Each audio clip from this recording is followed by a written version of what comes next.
Guys, I'm gonna tell you why 2024 was the hardest year of my life. I'm right now in Tulum in an insane villa that I rented out that my team has just flown in to come and just mastermind for 2025. And I reflect back on what happened in 2024, and I will say it also was the year where I had the most growth. And I think it's important to understand that because I truly do think now, as I look back at the lessons of this year, that it was the hardest because there was the most amount of growth. Now, if I want to paint the picture, guys, I want to kind of circle back to the start of the year and end up showing you guys what happened leading up to now. In 2023, I got asked to be in one of the biggest stages of my life in Greece. I had the opportunity of a lifetime of teaching in front of 3,000 people. Now, doing 50 people classes to 100 people classes sounded insane to me, to the point where I thought that was the highest achievement I could get to. When I got called in December of 2023 by an individual named George to come to Hairfest in Greece, after looking at all the videos throughout the last 2-3 years of what the event was, I wasn't surprised when he gave me the call and asked me for the opportunity because I knew exactly what I was getting myself into. And he pretty much said that I want you to be the main act on main stage in Greece. I kid you not, two emotions that I felt right away were anxiety and excitement. The anxiety came from the fear of me not being able to perform or the fear of me failing on stage. And the excitement came from, wow, I finally get this opportunity and this shot at teaching in front of a world stage with one of the best, if not the best, barbers in the world. Fast forward, April comes around, I get on stage and I fuck it up, genuinely. I think that I was so concerned about what I was gonna look like, how the performance was, and I just forgot about serving the people that came to see me. I had people before the event come and tell me that they flew in to come see me. I had people at the event, after the event, tell me that, they've been following me for years. And I think the saddest part, even after the event itself, the saddest part was that I was still upset at my performance and not upset at the fact that I did not go there to serve those individuals. And I don't want to sound stoic at all, but I think in a way spiritually that kind of God was, and again, I don't want to go off a tangent, but I think God was teaching me a lesson of like, your intention was selfish. Your intention wasn't to give back. And I think that was a big lesson, because if I went into it wanting to serve other people at the highest level, I wouldn't care how it would sound. I wouldn't care if I would fail. I wouldn't care, because the goal would be to just give them the information, give them as much value, and that would come off as authentic as possible. And I didn't go into it with that intention. And I failed. I failed because the event itself was cut short. I was supposed to be there on 45 minutes. I was doing it for 20. I was in my head a lot. I wasn't able to articulate what I wanted to say. It was obvious to me, not sure if it was obvious to people. I don't think people mentioned it wasn't obvious to them, but for me, I did feel like I failed. But the greatest thing about failures is that we need to replace them with lessons. That was one of the craziest things, because I had worked 6 months leading up to that point, so that was really hard. But at the same time, guys, as that was happening, Learn to Cut was growing very rapidly. We ended up adding another 5 members to the team. We hit a record month financially at that point, but I was still unhappy.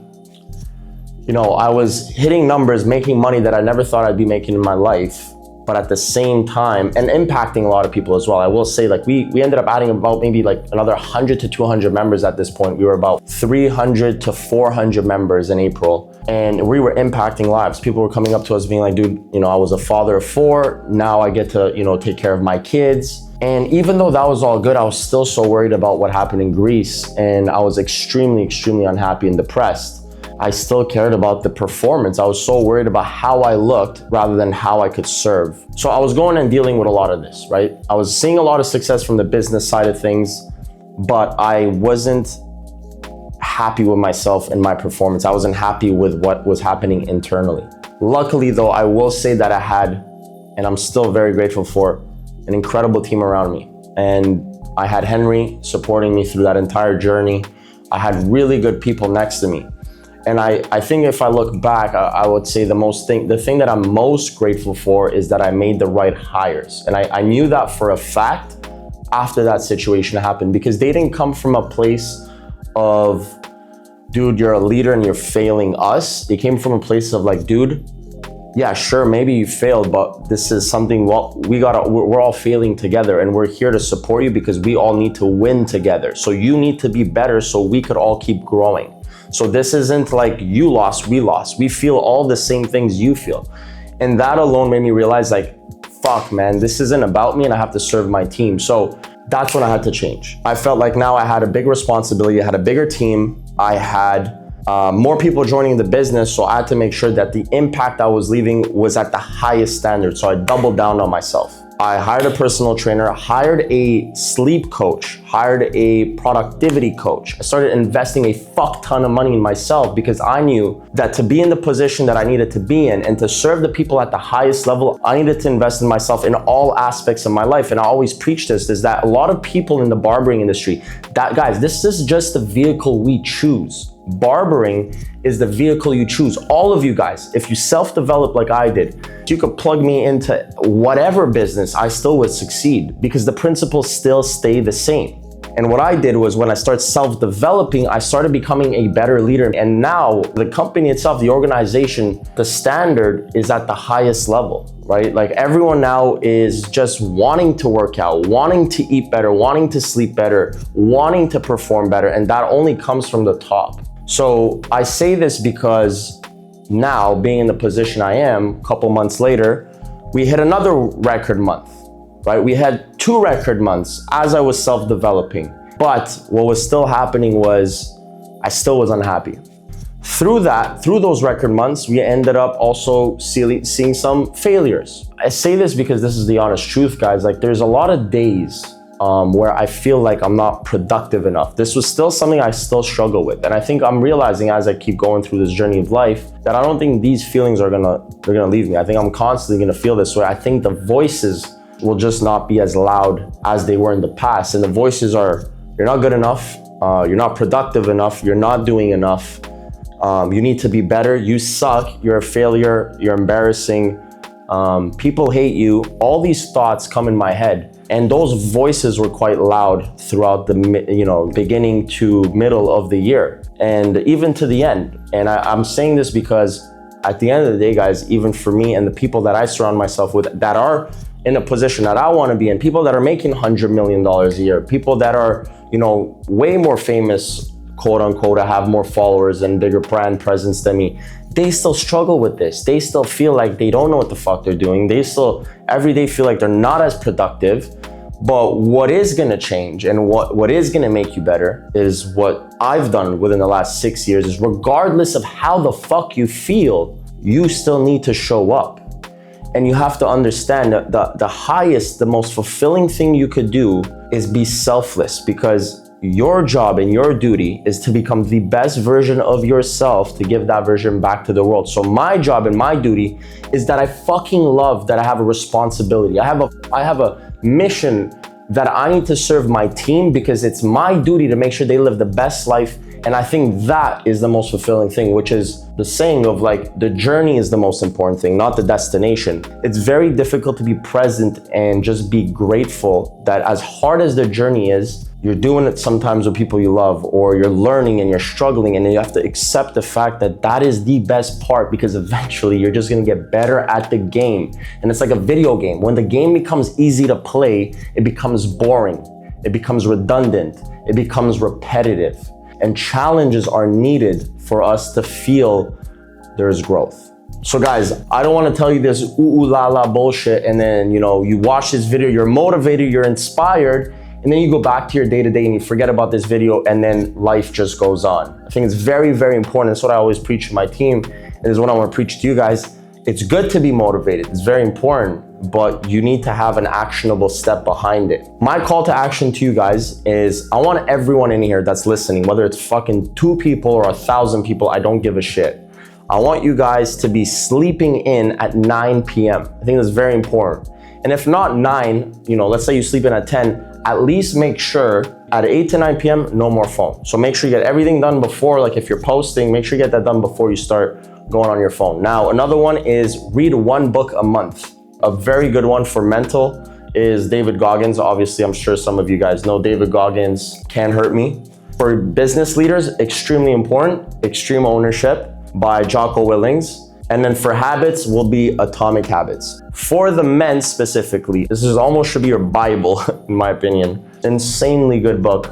And this talks about relationships. This talks about your masculinity and how you should be operating on a day-to-day and how you should be thinking. The Way of the Superior Man by David Data. I think it's David Data. So extremely good book. I think every man should read that. I think every man should read that probably as their first book before you read any of the other ones. Very good book. Talks about, like I said, how to become more masculine and how to operate on a day-to-day and how you should be thinking and how to navigate relationships between the feminine and the masculine. Those are some actionable steps. Now, actionable step 2, we said 1, sleep at 8 to 9 p.m., no phone, no distractions. 2, read a book. 3, I'm not gonna add a lot because I think you need to have less than 3 habits, in my opinion, for it to actually start working. You need to move. If you don't wanna work out, you gotta walk for 30 minutes. I don't give a shit how fast you walk, you need to move. It's extremely important, especially even if you're cutting, you think you're moving, but you're just doing this all day. And if you're at home working, you're just sitting down. You have to move. This is what's gonna create more momentum. It's gonna keep you happy. It's gonna keep you more, fulfilled. You're gonna see a better improvement in your life, in my opinion, if you move. If you wanna take it a step further, 1 hour gym. I don't care what you work out, you gotta work really hard. And the truth is, the reason why that's important, guys, is because if you go and push yourself really hard at the gym, everything after becomes extremely easy. If a barber leaves your business, it's not as hard as the workout you did. If anything outside becomes relatively a lot easier than the actual workout and you become more at peace. I'm sure you guys have felt this before. When you go do a really hard workout and you're done with the workout, you feel zen. That feeling is like a drug. You need to have that feeling of feeling proud of doing something extremely hard, right? So, and then the 4th one, and very important, is you gotta eat clean. Here's the thing, I think you guys know what you shouldn't do. I think you've been long enough on this planet to know what's bad versus what's good.